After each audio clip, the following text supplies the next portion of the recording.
Hello everyone, स्वागत करता हूं आपका फिर से हमारे एक नए वीडियो में। तो आज हम लोग जो है पढ़ेंगे जय प्रक्रम। जय प्रक्रम ये 10th क्लास का बहुत ही इंपॉर्टेंट चैप्टर है और पहला चैप्टर है दोस्तों। ये इसी से यही सब से क्वेश्चन पूछा जाता है एग्जाम में और हमें पता नहीं चलता कि कहां से पूछा है। आप किसी भी एग्जाम की तैयारी करते हो, कंपटीशन चाहे 10th class, basically 10th class के बच्चों के लिए ये चैप्टर बहुत ही इंपॉर्टेंट है। तो दोस्तों चलिए शुरू करते हैं। जो लोग कहते हैं कि बायोलॉजी जो है रटे वाला विषय, उसका मार के दहिए फाड़ दीजिए। बायोलॉजी समझने का विषय है, ना कि रटने का विषय है। तो चलिए दोस्तों अब स्टार्ट करते हैं, टॉपिक पे आते हैं। तो दोस्तों सबसे पहले हमें आपको मैंने पिछला वीडियो में भी बताया था कि बायोलॉजी शब्द का जो प्रयोग जो है लेमार्क ने किया था। 1801 में बायोलॉजी शब्द का प्रयोग किया था। दोस्तों जैव प्रक्रम पढ़ने से पहले हम लोग सजीव और निर्जीव के बारे में जानेंगे। सजीव के लक्षण पहले देख लेते हैं, उसके विपरीत तो निर्जीव के लक्षण है। जैसे कि सजीव शोषण करते हैं, सजीव शोषण करते हैं। सजीव में हम लोग जो जीवन जो जीते हैं, वो जो सजीव जो है वो शोषण करते हैं, वृद्धि भी करते हैं, प्रजनन करते हैं, उत्सर्जन करते हैं। संवेदनशीलता यानी जो स्पर्श को पहचान सके, संवेदनशीलता भी उसके अंदर रहना चाहिए। पोषण, गति। अब जैसे कि गति जो है और प्रजनन, ये दोनों नहीं भी करेंगे तो पर भी सजीव कहलाएंगे, गति नहीं भी करेंगे वो भी सजीव कहलाएंगे। जैसे पेड़ पौधा जो है गति नहीं करता उसके बाद भी वह सजीव है। अब ऐसा नहीं है कि रेलगाड़ी चल रही है गति कर रही है तो वह सजीव है, दोस्तों नहीं, वो निर्जीव है।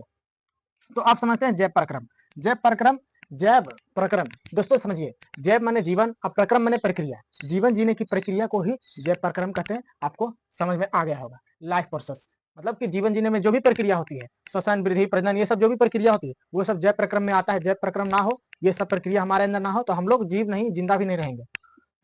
आशा करता आपको समझ में आ गया होगा। तो दोस्तों आपको जैव प्रक्रम अच्छे से समझ में आ गया होगा। अब जैव प्रक्रम में उत्सर्जन और श्वसन, जनन जैव प्रक्रम में जनन नहीं आता है, श्वसन उत्सर्जन और प्रजनन जैव प्रक्रम में नहीं आता है। जैसे कि अभी हम उत्सर्जन के बारे में इस चैप्टर में उत्सर्जन के बारे में थोड़ा बहुत दिया है। अगला चैप्टर में इसमें पूरा विस्तार से बताया गया है और श्वसन भी पूरा विस्तार से बताया गया है। इस चैप्टर में सिर्फ पोषण के बारे में डिटेल से बताया गया है, पाचन तंत्र के बारे में डिटेल से बताया गया है। तो उत्सर्जन के बारे में हम अभी थोड़ा बहुत ही जानकारी हासिल करते हैं।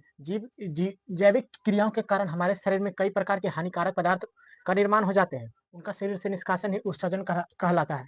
जैसे कि पसीना निकलना, यह है उत्सर्जन क्रिया। उत्सर्जन क्रिया हम अगला चैप्टर में पढ़ेंगे।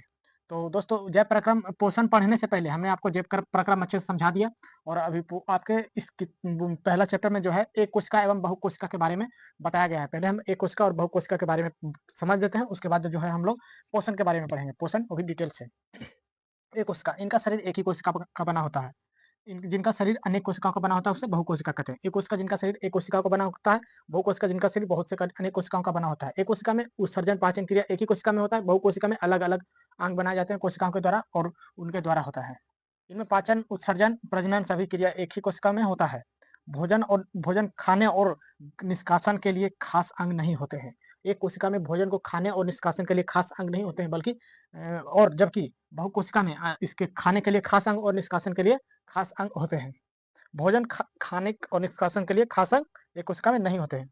प्रजनन, एक कोशिका अलैंगिक क्रिया से ही आपको शायद यहाँ पे नहीं दिख रहा होगा।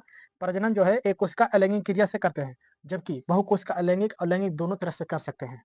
अब हम लोग जो है एक कोशिका का उदाहरण में है amoeba, bacteria, paramecium, Euglena. Euglena याद रखिएगा दोस्तों। और आपको शायद यहाँ पे दिख नहीं रहा होगा। यहाँ पे दिख नहीं रहा होगा, अमीबा, बैक्टीरिया, प्लावक और पैरामीशियम, यूग्लिना, ये है उदाहरण। और याद रखिएगा एक चीज और, एसो का सबसे बड़ा जो जीव है एसिटोबिलेरिया। एसिटोबिलेरिया याद रखिएगा, सबसे बड़ा एक कोशिकीय कोई है तो वह है एसिटोबिलेरिया, जिसका नाम एक कोशिका में सबसे बड़ा जीव एसिटोबिलेरिया है। चलिए अब अगला जो पढ़ेंगे वह है पोषण। पोषण इसमें अच्छे से डिटेल से समझाया गया है।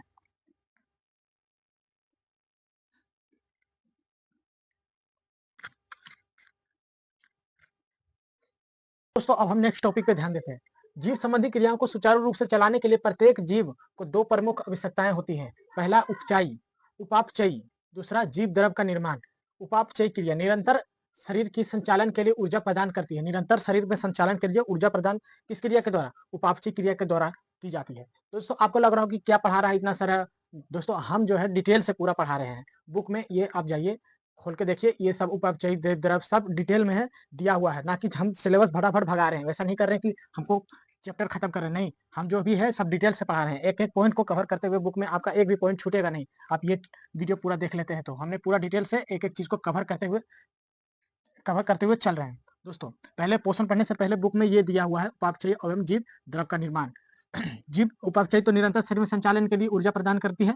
संचालन शरीर को चलने-फिरने के लिए ऊर्जा प्रदान कौन करती है? कौन क्रिया के द्वारा? उपापचय क्रिया के द्वारा।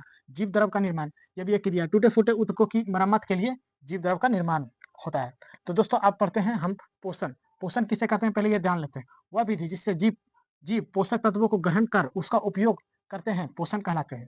पोषक तत्वों को ग्रहण कर खुद में उपयोग करते हैं और अपना जीवन यापन करते हैं, वह क्या कहलाता है? पोषण कहलाता है। खुद का भरण-पोषण करते हैं, खुद का शरीर का, वह पोषण कहलाते हैं। पोषण की 2 विधि है। पोषण के प्रकार नहीं, विधि। पहला विधि है स्वपोषण, दूसरा विधि है परपोषण। पहला है स्वपोषण, ऑटोट्रोफिक न्यूट्रिशन, हेटेरोट्रोफिक न्यूट्रिशन। पोषण का इंग्लिश में न्यूट्रिशन होता है। चलिए अब देखते हैं स्वपोषण। ऐसे जीव जो भोजन के लिए दूसरों पर निर्भर ना होकर अपना भोजन स्वयं संश्लेषित करता हो, वो स्वपोषण कहलाते हैं। सभी हरे पौधे स्वपोषी होते हैं। उनमें एक ही प्रकार की रचना हरित लवक या क्लोरोप्लास्ट पाई जाती है। सभी जीव जो है, सभी हरे पौधे जो हैं स्वपोषण की क्रिया करते हैं। उनमें क्लोरोप्लास्ट पाया जाता है और हरित लवक के पाया जाता है। चलिए अब चलते हैं नेक्स्ट टॉपिक पर। तो दोस्तों हम लोग अब जो है स्वपोषण अच्छी तरह से समझ चुके हैं। स्वपोषण की पौधे प्रकाश संश्लेषण की क्रिया द्वारा भोजन बनाते हैं। स्वपोषण में पौधे जो है प्रकाश संश्लेषण की क्रिया द्वारा अपना भोजन बनाते हैं। तो अब जो टॉपिक है वो है परपोषण। परपोषण हम लोग अब पढ़ेंगे। परपोषण जीव अपना भोजन स्वयं संश्लेषित ना कर किसी न किसी रूप से दूसरों पर निर्भर रहते हैं, वह परपोषण कहलाते हैं। जैसे कि हम लोग अपना भोजन स्वयं नहीं बनाते हैं। आपको लगता होगा हम अपना भोजन स्वयं बनाते हैं, लेकिन हम लोग जो है पेड़-पौधों का बना-बनाया भोजन ग्रहण करते हैं। हम लोग पेड़-पौधों पर निर्भर हैं। अगर जो पेड़-पौधे ना हो तो हम लोग को भोजन नहीं मिलेगा। हम लोग पूरी तरह से पेड़-पौधों पर निर्भर हैं। लेकिन जंतुओं में स्वपोषण और परपोषण में एक खास अंतर यह है कि स्वपोषण, ये जो है अंतर बताया जा रहा है कि स्वपोषण और परपोषण में क्या खास अंतर है। स्वपोषण सरल अकार्बनिक अणु से जटिल कार्बनिक अणुओं का संश्लेषण करता है। सरल अकार्बनिक अणु से जटिल अकार्बनिक अणुओं का संश्लेषण कार्बनिक अणुओं का संश्लेषण करता है। लेकिन जंतुओं में इसका ठीक उल्टा होता है। जटिल कार्बनिक अणुओं का विभिन्न जैविक क्रियाओं द्वारा सरल अकार्बनिक अणुओं द्वारा निम्नीकरण पाचन होता है। जैसे कि हम लोग रोटी खाते हैं वो जटिल अकार्बनिक अणु है। जो जटिल कार्बनिक अणु है उसको हम लोग पाचन करके सरल अकार्बनिक अणु में परिवर्तित कर देते हैं। तो दोस्तों आपको परपोषण अच्छे से समझ में आ गया होगा। अब परपोषण के 3 प्रकार होते हैं। पहला प्रकार मृतजीवी, दूसरा परजीवी, तीसरा प्राणी संपोषण। प्राणी संपोषण परपोषण के कितने प्रकार? तो 3 प्रकार, मृतजीवी, परजीवी, प्राणी संपोषण। चलिए दोस्तों अब हम लोग जो है मृतजीवी पढ़ते हैं।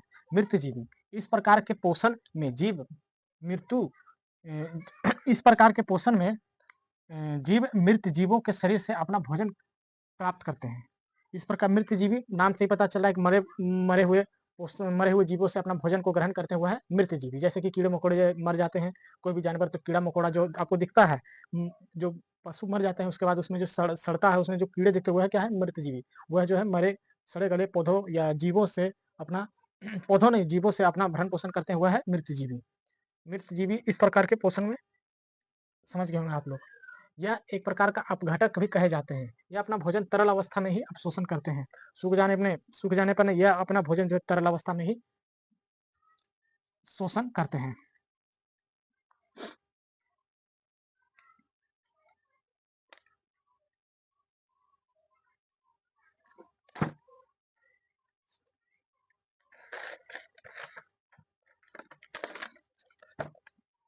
इसे हम लोग डिकम्पोज़र भी कर सकते हैं। मृतजीवी को हम लोग डिकम्पोज़र भी कर सकते हैं। तो दोस्तों अब हम लोग पढ़ेंगे परजीवी पोषण। परपोषण के कितने प्रकार? तो 3 प्रकार। अब मृतजीवी हमने पढ़ लिया जो अपघटक या डिकम्पोज़न भी कहलाते हैं। अब हम लोग जो पढ़ेंगे वह है परजीवी।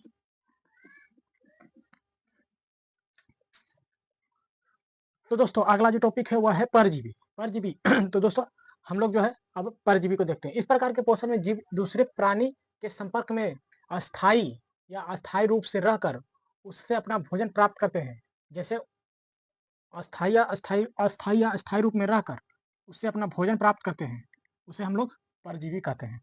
जैसे अनेक प्रकार के कवक, जीवाणु, कुछ पौधे, अमरबेल इत्यादि। कवक जीवाणु जैसे कि जंतु में कह सकते हैं परजीवी, गोलकृमि है, टेपवर्म, एंट अमीबा, हिस्टोलिटिका, मलेरिया परजीवी है। ये जो है परजीवी हैं। इन सभी में भोजन में समरूपता नहीं पाई जाती। इन सभी में भोजन में समरूपता नहीं इन सब में भोजन में समरूपता नहीं पाई जाती है। यह लोग जो है अलग कोई कोई जैसे तरल तरल में रूप में लेता है, लेकिन समरूपता ये नहीं कि जैसे टेपवर्म, गोलकृमि ये सब जो है कोई-कोई खून चूसता है, कोई-कोई ग्लूकोज, कोई-कोई सभी लोग जो है खून नहीं चूसते हैं। इनमें समरूपता भोजन में नहीं पाई जाती है। ये अलग-अलग तरह से भोजन को ग्रहण करते हैं दूसरों से।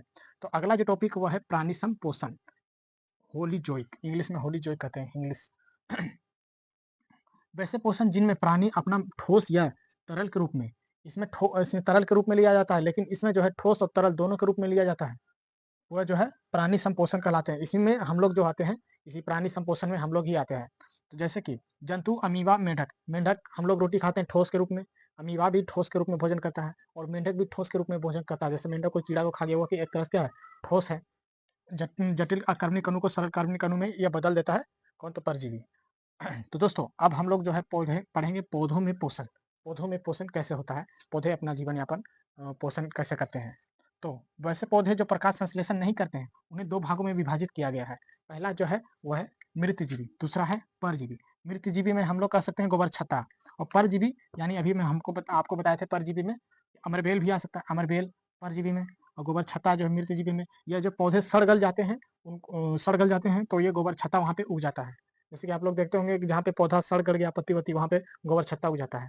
तो और परजीवी परजीवी जो पौधों में परजीवी जो अमरबेल होता है पौधे के ऊपर, उसे 2 भागों में बाँटा गया। यह जो है प्रकाश संश्लेषण नहीं करता है। गोबर छत्ता, मशरूम ये लोग जो है प्रकाश संश्लेषण की क्रिया नहीं करते हैं, और ना कि अमरबेल प्रकाश संश्लेषण की क्रिया करता है। तो दोस्तों चलिए अब नेक्स्ट टॉपिक पे चलते हैं। तो दोस्तों हमने आपको बता दिया था जिन पौधों में प्रकाश संश्लेषण की अभिक्रिया नहीं होती है उन्हें क्या कहते हैं। अब जिनमें प्रकाश संश्लेषण होती है वह देखते हैं। प्रकाश संश्लेषण किन-किन में नहीं होती है हमने आपको बता दिया था। वह जो है उसको जो है 2 भागों में बाँटा गया है। एक मृतजीवी, एक परजीवी। इनमें जो है जैसे मृतजीवी में आ गया गोबर छत्ता, और परजीवी में आ गया अमरबेल। इनमें जो है प्रकाश संश्लेषण की अभिक्रिया नहीं होती है। अब जिनमें प्रकाश संश्लेषण की अभिक्रिया होती है वह स्वपोषण होते हैं। जैसे कि अब देख सकते हैं कि प्रकाश संश्लेषण क्या होता है, हमने अभी हेडिंग डाला है, और प्रकाश संश्लेषण को हम अच्छे से अभी समझेंगे। प्रकाश संश्लेषण होता क्या है कि और ये पौधे कैसे करते हैं। यह हरे हरे पौधे में होता है। हरे पौधे में होता है सूर्य की ऊर्जा की सहायता से प्रकाश संश्लेषण से सरल अकार्बनिक अणु कार्बन डाइऑक्साइड और जल पादप कोशिकाओं कार्बनिक अणु ग्लूकोज में परिवर्तित कर देते हैं।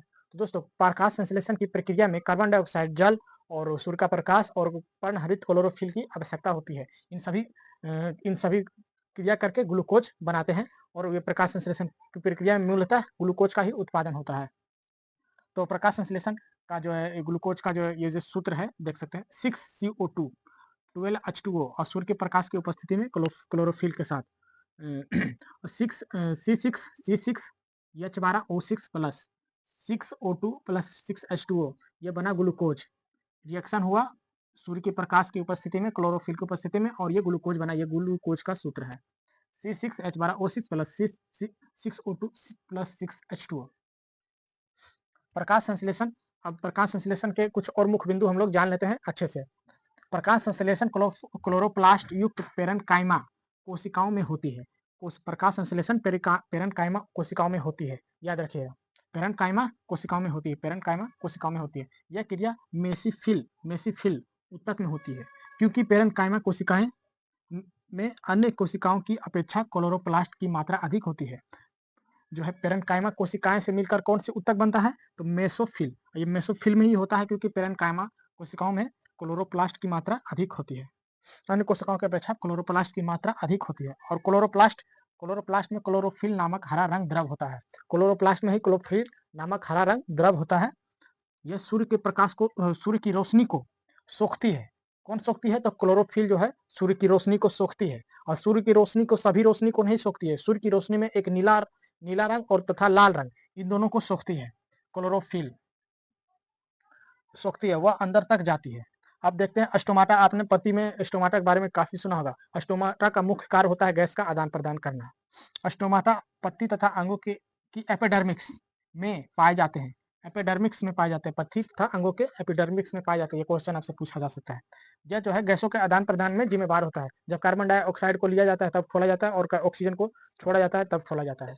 स्टोमाटा खोलने और बंद करने को ही, मतलब खोलने और बंद करता है स्टोमाटा। जो छिद्र होता है, छोटा छोटा रंध्र, यानी पत्ती में जो छोटा छोटा छिद्र होता है उसे स्टोमाटा कह सकते हैं। कह सकते हैं नहीं, बल्कि उसी को कहते हैं। सूर्य का, अब देख सकते प्रकाश संश्लेषण के लिए आवश्यक पदार्थ, हमने शुरू में भी आपको बताया था। प्रकाश संश्लेषण के लिए आवश्यक पदार्थ कौन कौन से? सूर्य का प्रकाश, जल और पर्णहरित क्लोरोफिल, मतलब पर्णहरित मतलब पत्ता हरा होना चाहिए, उसमें क्लोरोफिल होना चाहिए, और कार्बन डाइऑक्साइड। आपको आशा करता हूँ आपको अच्छे से समझ में आ गया है। अब जो अगला टॉपिक हम लोग अभी जो पढ़ लिए, हम लोग पौधों में पोषण अच्छी से तरह से हम लोग पढ़ लिए। इससे क्वेश्चन कहीं से भी बाहर नहीं आएगा। आपने अगर जो अच्छे से समझ लिया हो तो आपको एक भी क्वेश्चन इससे नहीं छूटेगा। अब हम लोग जो पढ़ेंगे वो है जंतुओं में पोषण। तो चलिए जंतुओं में पोषण को अब हम पढ़ते हैं। तो दोस्तों अगला जो टॉपिक है वह है जंतुओं में पोषण। हमने आपको पोषण का, पौधों में पोषण हमने पूरा अच्छा से समझा दिया, पोषण क्या पूरा अच्छा समझा दिया। अब जो है हम लोग पढ़ेंगे जंतुओं में पोषण। जंतुओं में ज्यादा पोषण के बारे में कुछ ज्यादा पढ़ना नहीं है। जंतुओं में पोषण के लिए दूसरों पर निर्भर होते हैं, अर्थात यह परपोषी होते हैं। परपोषी के कितने प्रकार के होते हैं ये भी हमने बता दिया, मृतजीवी, परजीवी और प्राणी संपोषण। ये तीनों हमने आपको बता दिया है। तो अब जो पढ़ेंगे, हम जो पढ़ेंगे वह है अमीबा के बारे में। अमीबा के बारे में आपके बुक में, एनसीईआरटी बुक में अमीबा और पैरामीशियम के बारे में, दोनों के बारे में दिया है। और जंतुओं में पोषण होता है तो उसमें है पाचन तंत्र, ये सब जो है अगला जो टॉपिक है पाचन तंत्र होगा। तो फिलहाल अभी हम इतना ही पढ़ेंगे, ज्यादा कुछ पढ़ेंगे नहीं, अगला नेक्स्ट वीडियो में पढ़ेंगे। अभी इस वीडियो में लास्ट जो है अमीबा के बारे में पढ़ लेते हैं। अमीबा बड़ा ही खतरनाक जीव है। अमीबा एक प्राणी संपोषी क्या होता है हमने आपको कुछ देर पहले बता चुका हूँ। प्राणी संपोषी जीव है। यह मृदु जलीय, एक कोशिकीय तथा अनिश्चित आकार का प्राणी है। यह एक कोशिकीय तथा अनिश्चित आकार का प्राणी है।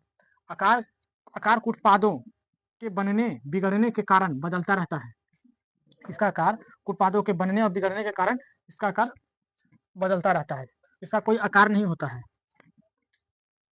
इसके शरीर में पोषण के लिए कोई विशेष संरचना नहीं होती है। उत्पादों की मदद से ही अपना भोजन ग्रहण करता है। इसका पैर हाथ कुछ होता नहीं है, उत्पादों की मदद से ही ये अपना भोजन ग्रहण करता है। कुछ इस टाइप का होता है अमीबा। इसका कोई आकार नहीं होता है। मान के चलिए यहाँ पे भोजन है तो अमीबा धीरे धीरे जाएगा यहाँ से, ऐसे इसको धीरे धीरे अपने अंदर की ओर समेट लेगा। ये भोजन है, धीरे धीरे फिर ये भी इसे पूरा ढक जाएगा।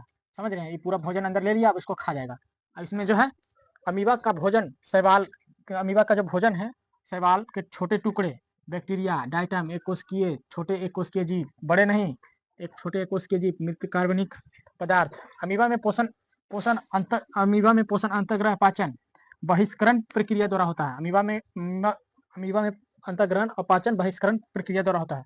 अब चलिए अगला पढ़ते हैं टॉपिक पैरामीशियम। यह एक कोशिकीय मृदुजलीय प्रोटोजोआ है। इसका आकार निश्चित होता है। अमीबा का आकार अनिश्चित होता है, लेकिन ये जो है इसका आकार, पैरामीशियम का आकार निश्चित होता है। तथा इसका प्रचलन अंग सिलिया है। इसका प्रचलन अंग यानी चलने वाला अंग जो है सिलिया है। सिलिया से ढका होता है, सिलिया से ढका होता है। अब देखते हैं अगला पॉइंट, साइटोस्टोम द्वारा भोजन ग्रहण करता है। सिलिया में लगातार गति भोजन के कणों को कोशिका मुख की ओर ले जाता है। सिलिया में गति होता रहता है, जिसके कारण है इसके भोजन के कण जो है मुख की ओर ले जाते हैं। तो दोस्तों यह था हमारा टॉपिक। इस अगला वीडियो में हम जो है पाचन को पूरी तरह से कवर कर लेंगे। अभी के लिए यहीं पर इस वीडियो को समाप्त करते हैं, ज़्यादा लॉन्ग वीडियो हो जाएगा। तो हमने क्या क्या पढ़ा, हमने पोषण क्या है वो पढ़ा, पोषण एक कोशिकीय जीव, बहुकोशिकीय जीव पढ़ा, और सजीव निर्जीव पढ़ा। उसके बाद फिर पौधों में पोषण पढ़ा, अभी जंतुओं में पोषण पढ़ा, जंतुओं में पोषण अभिवाह के बारे में, पैरामीशियम के बारे में पढ़ा। अब जो पढ़ेंगे आगे पाचन तंत्र के बारे में पढ़ेंगे। तो आज के लिए इतना ही। अगर अच्छा लगे वीडियो तो लाइक सब्सक्राइब करें। जय हिंद।